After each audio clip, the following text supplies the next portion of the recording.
So we're not going to start with seeds today. We're going to start a little bit differently.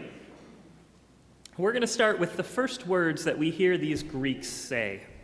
Sir, we wish to see Jesus.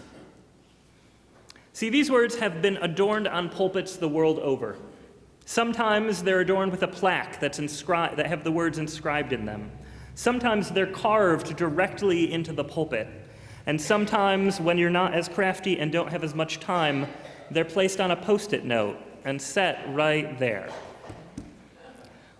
But for all people who step into these pulpits, they are a constant reminder that for anyone who comes to preach the gospel of Christ, the goal is always the same. Show the people Jesus. It's both a wonderful reminder and, at times, a terrifying conviction. See, it's not about the flowery prose. It's not about the great exegetical translation, the well-timed jokes, or even the perfect hand gestures.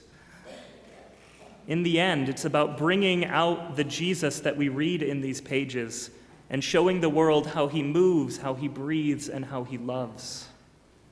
Because in the end, it's not what we know about Christ that's important. It's how we know him that matters. See, the Greeks who approached Philip knew plenty about Jesus, and that's probably why they were so interested in him. See, there's plenty of speculation about who they were. Some think that they were probably Gentiles, Greeks who had converted to Judaism, and that they would come for the Passover. And if this is the case, then it meant that they had a certain portion of the temple that they could be in, but they were restricted from going to other parts of the temple. And so if they wished to see Jesus, they kind of needed Jesus to make it over to them. It could also be because because Philip and his brother were from an area that was heavily populated with both Greeks and Hebrews, that they knew him. They called him they said, hey, we know this guy, and said, hey, can we come see Jesus? We don't know for sure what it was, but what we do know is that the word about this Rabbi Jesus had spread. Mostly because just a little bit before this, he had raised a man named Lazarus from the dead, and that tends to get you a little bit of publicity. And the crowds were flocking to see him.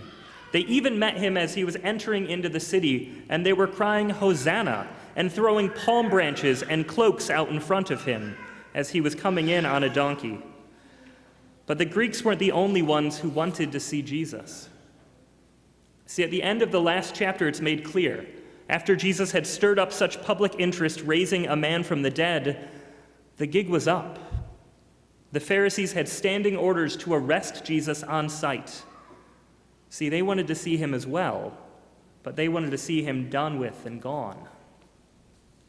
For one reason or another, it seems that every person in this gospel wants to see Jesus. The world that God so loved was taking note of this Galilean rabbi, and everyone wanted to see what he was up to. And there is something in this moment that prompts Jesus to say, the hour has come for the Son of Man to be glorified. See, throughout this gospel, Jesus has constantly been talking about how his hour has not yet come. When his mom wants him to turn the water into the wine, no, my time has not yet come. But now, as people are seeking him out, as Gentiles and Jews alike are looking for him, the time for Jesus to be glorified finally arrives. But in this, Jesus changes our definition of glory. He says, unless a grain of wheat falls into the earth and dies, it remains just a single grain. But if it dies, it bears much fruit. See, this for Jesus, for the church, and for Christians everywhere, is the path to glory. This is what glory looks like by Jesus' definition. So my question is that what we call glory? When you think about how you define the glorious moments in your life, does it match this definition? Because I have trouble matching it in my head. But I wonder if we think, in the moments when we sacrifice our comfort, when we give of ourselves for the sake of this message of hope, it looks like foolishness to the rest of the world. But in those moments, we experience the glory of God. See, it's the life that the church was called to, a life marked with servitude and sacrifice, which means we must again ask this question: what is it that we are willing to let fall to the earth in our lives? What is it that we as a church are willing to give up to serve Christ? What parts of ourself need to fall to the ground to become planted anew, so new life can spring up? And maybe the more pressing question of all of this is, what parts of who we are we unwilling to let go of? What are the things that we will not drop down to the ground to let grow? See, there's a world out there that is filled with so many barren areas, places that seem like they just are completely fruitless. And we hold the seed of new life. But from time to time, it feels like our churches either don't want to let go, or they're starting to feel a little barren themselves. And I wonder if, like the Greeks, we're just waiting to see Jesus. We need nothing more than to see God in action, moving, healing, teaching, or guiding. If we could just see him doing these things, then we would be more fruitful. If he were just walking around with us today, if Jesus were greeting us as we walked in and out of the church, then it would be no problem. But Jesus isn't, because Jesus knew the importance of what he was doing. He knew who he was and why he was there in Jerusalem in that moment. And that overcame his worry, it overcame his fear, and it overcame his doubt. See, this text gives us the closest thing that we have to Gethsemane in the Gospel of John. While the other Gospels present this struggle that Jesus has over his identity, this struggle he has over his path, while he's in the garden, he prays, "God, if there is any other way, take this cup from me." But in the Gospel of John, we see a completely different side of Jesus. There is no prayer to take it away.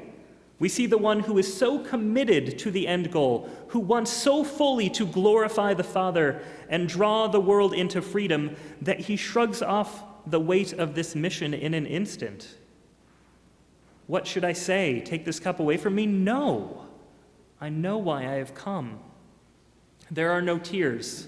There is no strife. There's just an aside and a question that he answers instantly. This is Jesus on a mission and ready to move. He knew his role, the seed that must be planted in order to make our hearts a more fertile place for the gospel to bear fruit. And so he continues on. He continues on with a plan that had been set since sin entered into the equation. From the moment that the world came captive to the power of sin, death, and the devil, Jesus, knowing his end is drawing near, carried out his part in the plan. See, I like to think of John's story here. When we talk about salvation in John, it's not so much sacrifice as it is a robbery. I like to think of it like the heist from Ocean's 11. If you know these Ocean's films, they're great. That spanning all the way back in Genesis and all the way to Revelation, we see this cosmic heist unfold. That God at the beginning claims the people of Israel, leading them and guiding them to safety and freedom again and again, claiming them as his own people, giving them the law, making them a blessing for other nations. We were given the prophets to testify to Jesus' future. Jesus comes into the world sinless and showing the world a better way to live through his life. He then sets us free through his death and ultimately through his resurrection. See, in John's gospel, Jesus knows exactly what his part of the plan is, and more importantly, he knows the value of what he's after. It's you. It's me. It's all of us. It's freedom from the ruler of this world. So often when we read something like this, we think, well, is he talking about God? Isn't God the ruler of the world? But in John, we are slaves to our sin. We are slaves to the devil who holds us trapped. And Christ knew this was the way to set us free. And so what he did was done for all of us. It was all done so that we could one day see Jesus. And the funny thing about this passage, though, we never actually know if those Greeks got to see Jesus. It starts off saying, we wish to see Jesus. Jesus has a monologue, and Jesus leaves. Jesus never addresses them directly. There's not a conversation. Maybe they worked their way through the crowd to see him. Maybe they got blocked by all of the other people, or Jesus never came their way. We don't know for sure. But I wonder if they saw him a few days later. I wonder if they saw him lifted high up on a cross, his body broken for those who sought to see him, lifted up for all to see. See, Rome wanted him lifted up so that people would know their power and the punishment that came with being on the opposite side of what they were doing. The leaders of the temple wanted him up on that cross so that people would know you do not cross the temple, and so that they would know the only way to God was through the law. But Christ was up and lifted up because he wanted all of us to see our salvation at hand. The grand plan of our salvation unfolded before him, the heist being pulled off right before our eyes, planting the seed of faith firmly in our hearts, just waiting for resurrection and the waters of baptism to take root and to grow. See there, on that cross, the seed of humanity's future was planted so we all could bear fruit, multiply, and spread. So today, no matter what brought you into this sanctuary, and no matter what we are holding on to that we do not want to let go while we're here, no matter why it is that you want to see Jesus today, I pray that you would see the love of God in your life, and that it would encourage you to seek after him all of your days. So may the seed planted in you spring forth with life, and may we all have the strength to plant it anew with our lives, so that the world around us may also see Jesus. Amen.